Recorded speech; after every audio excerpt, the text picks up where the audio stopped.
Morning viewers, here we are up at Brybrook. We're doing a bit of crutching today. We'll get this right in a minute. Yeah. Anyway, we've got a new crutching setup, so we'll tell you all about that. We'll show that. Very good. I'll have my morning tea and you can show them all about it. So to get crutching done nowadays costs you about $1.20 or even $1.50, depending on the shearer and how much they want to charge. The other problem that we have with crutching is the availability of shearers. So sometimes when you need to get the crutching done to remove the wool to reduce the risk of fly strike, there's no crutches available. Because everyone else has got the same problem. Because everyone else has got the same problem. So what we decided to do was to cast around and have a look at alternatives. And there are different crutching cradles available. Two main sorts. One is the Harrington cradle, which this is, a Harrington model, and the other is from Perkins in New Zealand, which is probably a much better thing. For a single unit, the Perkins one costs about, say, $10,000 to get it here, $9,000 into Melbourne, and maybe another $1,000 to get it up here. This one's a Holt, and it's made in Dubbo. And it cost me about $4,000, so a fair bit cheaper, but it's maybe not as good. The difference between the Perkins and the Harrington type scenario is that the Harrington has this way of tipping the sheep out. The Perkins is a much better idea because the shearer just sits here and knocks it and the sheep just slide down underneath. And that means it's better for handling the wool because the sheep doesn't have to come over the wool. You don't have to get the wool out of the way before the sheep drops off. So we definitely think the Perkins probably would have been a better one, but this one works quite well for us and it was a whole lot cheaper and we're not a big operation. And also it was good to start trialling with a cheaper one to see if it actually was going to be what we wanted, because it is just a mum and dad operation for us to do it at the moment. So. That's right. We've only got 2,000 sheep, so spending $10,000 for 2,000 sheep is maybe not as sensible as spending $4,000. And if you bring in a mob, we've got, what, 200, maybe 200 wethers there? And we'll do less than a couple hundred wethers here. Just maybe 100 today because we've got other jobs to do, and then come back and do them next time it's convenient. So it just fits in with us to do it as we need it, I suppose. That's right. So the advantage of it is that we can do it when we need to do it. And not rely on other people. And we don't have to rely on other people. The disadvantage is that we're old and we're pretty slow and very steady. So we need our morning tea and lunch breaks on time.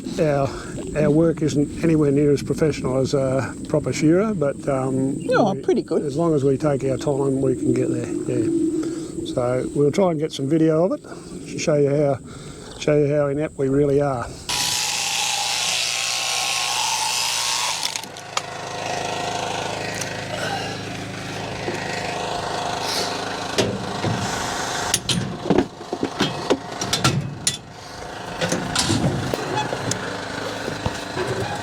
This is where it gets me. Two of them do that.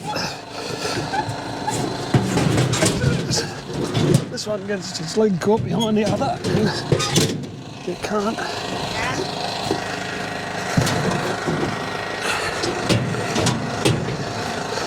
So it's all right, that. And theoretically, it's easier.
Sometimes the sheep are a bit short or I get them in the wrong position.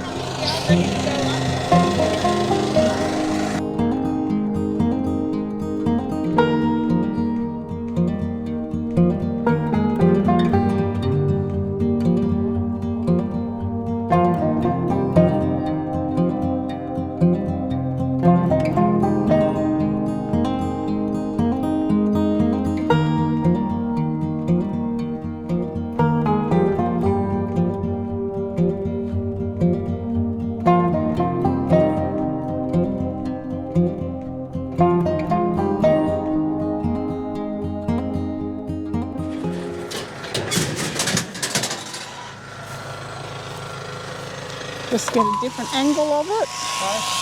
I just am saying I'm going to get a different angle.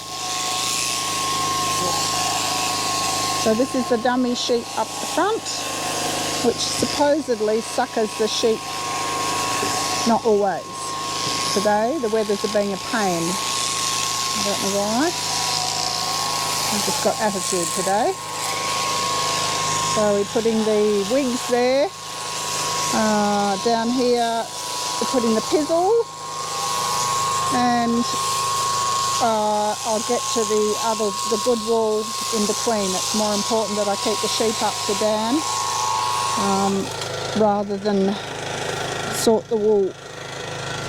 Yes, it does look a bit of a mess, and yes it is. You can't save every lock, but like Dan said, the advantage of us being able to do it when we need it rather than when people can do it is gold. It's really big benefit to us. Anyway, he's doing a pretty good job. No complaints. No complaints from me because I can't do it and or I'm not keen to learn. Probably the second. They do pop out quite well. And then obviously over here I've got the packs to put the pieces in when they're finished. They're pretty good about just running around the corner and back out. We've set up a shade, just makes it a bit more pleasant for operators and sheep, and just use obviously these buckets short term and then go over to the packs. But look, the sheep seem reasonably content once they're in there. Occasionally they'll get a foot stuck, and a few will be not happy, but they'd be not happy catch and drag anyway. Some sheep are just like that. So really easy to do the pizzle. Yeah, pretty good.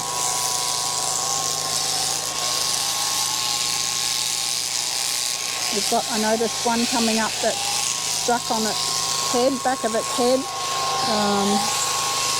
We've got, as you can see out there, a lot of long grass this season, so it doesn't take much with moisture and a few flies around. For some reason they just get that little bit of strike on the head.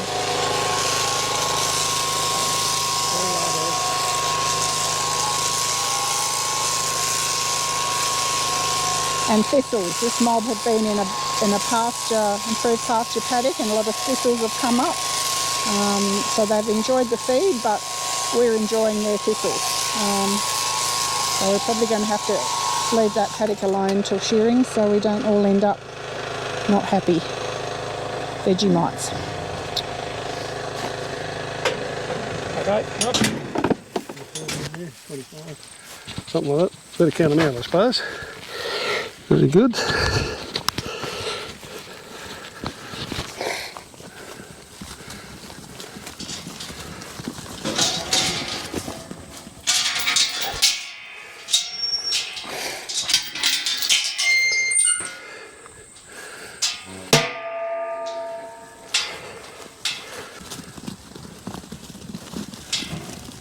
Six, 8, 9.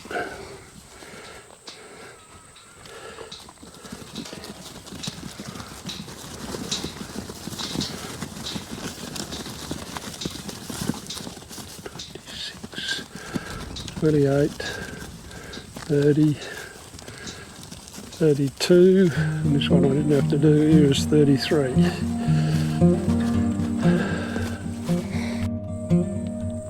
So, well, 33 is not too bad for an amateur for an hour or so.